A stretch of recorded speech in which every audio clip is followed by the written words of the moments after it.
video. It's one of the big new words in system camera vocabulary.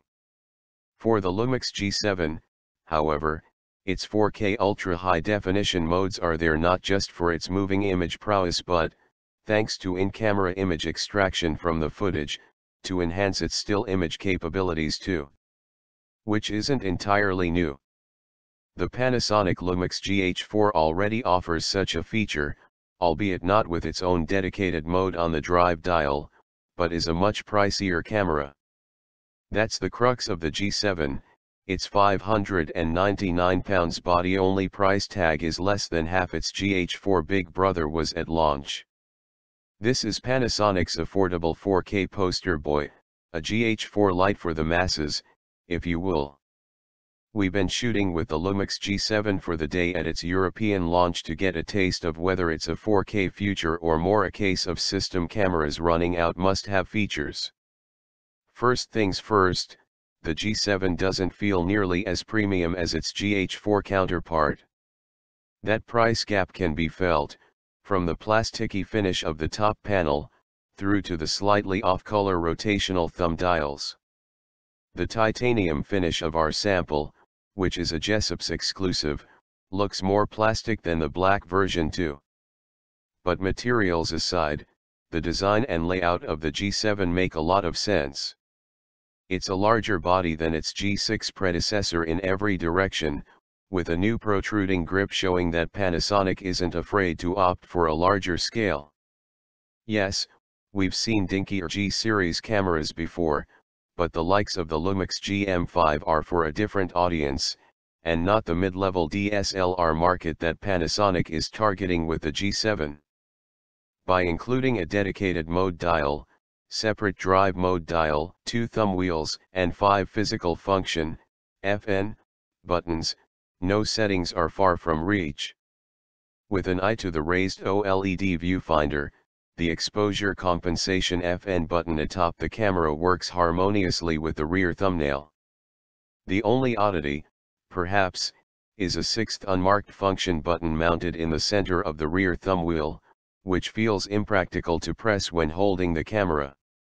By default this doubles up the thumbwheel's controls, front for white balance and rear for ISO, instead of the typical aperture and shutter speed controls, in a similar manner to the 2x2 level found in some of the Olympus OMD range.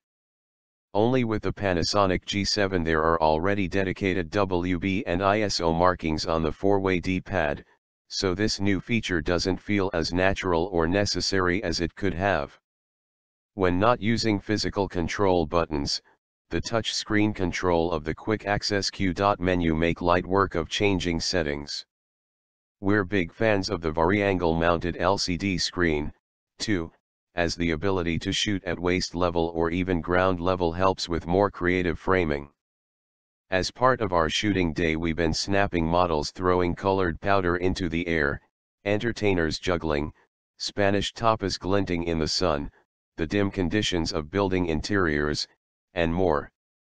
The G7's autofocus system did a sterling job in all situations, whether relying on face detection, 49 area auto, single point, or pinpoint mode, which zooms into 100% scale on the screen to ensure pinpoint focus.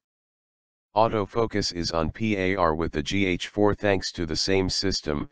We had both cameras in tow for this test, and super fast depending on the lens attached to the front. When we popped the 30mm macro on, for example, things slowed down a fair amount. The only real frustration can be stray fingers hitting the touch screen and moving the active focus point by accident. We spent a lot of time shooting video clips for the purpose of extracting stills too, or what Panasonic calls 4K photo. It's available on the drive mode dial, so easily selected. Available in press and hold, start/stop and pre-burst modes, the last of which captures a second of footage before and after hitting the shutter button, totaling 60 images. The resulting images are saved in a video package that can be navigated through frame by frame and shots extracted as 8 megapixel images right there on the camera. Fail to do that and the resulting MP4 file can be accessed using other software, such as Photoshop, on a PC. Sometimes we suspect 4K photo will come in handy, particularly as non-stop capture at 30 fps for up to 30 minutes is possible, but we're not sure it's the immediate go-to mode for all things. The name's kind of confusing for starters. A 16 megapixel sensor capturing 8 megapixel images, packaged as 4K photo, but with a video file the end result, no RAW files and more compression, and continuous autofocus still isn't perfect and can lose focus of the subject sometimes, nothing too bad though. The pre-burst 4K photo mode also needs some fine-tuning. The autofocus can't be achieved via a half press of the shutter, so out-of-focus shots weren't uncommon. The viewfinder/screen blacks out when the shutter is pressed too, so you'll feel detached from the action unfolding in front of the lens. Having that second of images before pressing the shutter is a nice idea, but it's something Nikon already does in its J-series cameras. Sometimes it comes down to good OLE still images. With its 16 megapixel sensor and improved Venus engine for processing, plus reworked algorithms to extract the most from shots, the G7 produces decent overall quality. We're only able to show them at 8 megapixel scale from this pre-production model. Quality isn't final, nor are we able to view RAW files. But we still already like what we see. It might be half the price of the GH4, but the G7's resulting images aren't half as good. The sensor on board is the same stock as that found in the Lumix GH7. That means deep blacks, realistic colors, sometimes a little flat and lacking vibrancy, accurate exposures, and well-controlled image noise. It's not a giant leap forward compared to the earlier G6, but in the current imaging environment that's increasingly becoming the norm. We've been shooting even into 4-figure ISO settings without noticing excessive color noise. There's only a lick of it in mid-gray areas in shots at ISO 2000 for example. Detail doesn't appear as bitingly sharp at such ISO sensitivities, of course, but even an ISO 5000 shot was colorful and maintained ample detail.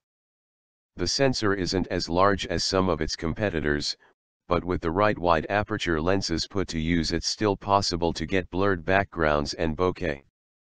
As there's an electronic shutter option, it's also possible to shoot at 1/16,000 th, which came in handy for suing f/1.7 in bright sunlight, something not possible without a neutral density for many other cameras out there.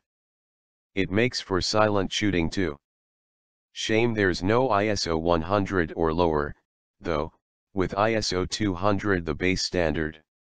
If video is more your reason for buying the G7, then the 4K recording option is available in MP4 only, with AVCHD available for 1080p.